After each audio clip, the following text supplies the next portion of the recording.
Hi friends, இது எந்த இடம்னு பார்க்குறீங்களா? பாண்டிச்சேரி தான். பாண்டிச்சேரியில் இருக்க போகுல் லேண்டு வாட்டர் ரைட்லாம் வந்து ரொம்ப சூப்பராக இருக்குது. இது பார்த்திங்கன்னா ஒரு இடம் மட்டும் இல்லை, 4-5 ப்ளேஸ் வந்துட்டு இங்கே ஓப்பன் பண்ணியிருக்காங்க குளிக்கிற மாதிரி. வேறு லெவலில் இருக்குது. யாருக்கெல்லாம் வந்துட்டு இந்த வெயிலில் வந்து நல்லா குளிக்கணும், என்ஜாய்மெண்ட் பண்ணணுன்னு பார்த்தீங்கன்னாக்கா இந்த இடத்துக்கு போனால் சூப்பராக இருக்கும். ஃபேமிலியோடு போகிறதுக்கு, என்ஜாய் பண்ணுறதுக்கு சூப்பரான இடம். அது மட்டும் இல்லாமல் எங்கள் வீட்டில் பார்த்திங்கன்னா நல்லா டான்ஸ்லாம் ஆடிக்கிட்டு, குத்து சாங்லாம் போட்டுக்கிட்டு நல்லா ஜாலியாக என்ஜாய் பண்ணோம். எங்களுக்கு ரொம்ப பிடிச்சிருந்தது இந்த இடம். அது மட்டும் இல்லாமல் சாப்பிட்டு எல்லாருமே குளிக்கிற இதிலே இருந்ததுனால பசியே எடுக்கலை. டைமிங் பார்த்திங்கன்னா 4 o'clock ஆகிடுச்சி. நாங்களும் வந்துட்டு சரி ட்ரெஸ்லாம் மாற்றிக்கிட்டு எல்லோரும் வெளியே கிளம்ப ஆரம்பிச்சிட்டோம்.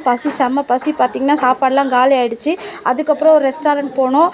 அங்கேயும் சூப்பராக இருந்தது. அது பார்த்திங்கன்னா அண்ணாச்சின்னு சொல்லிட்டு ஒரு ஹோட்டல் தான், ஒரு ரெஸ்டாரண்ட்டு. அது பார்த்திங்கன்னா திண்டிவனத்தில் தான் இருக்குது. அங்கே போங்க, சூப்பராக இருக்குது. எல்லா ஃபுட்டும் நல்ல டேஸ்ட்டாக ருசியாக இருக்குது. இந்த வீடியோ பிடிச்சிருந்தால் லைக் பண்ணுங்கள், சேனலை சப்ஸ்கிரைப் பண்ணுங்கள்.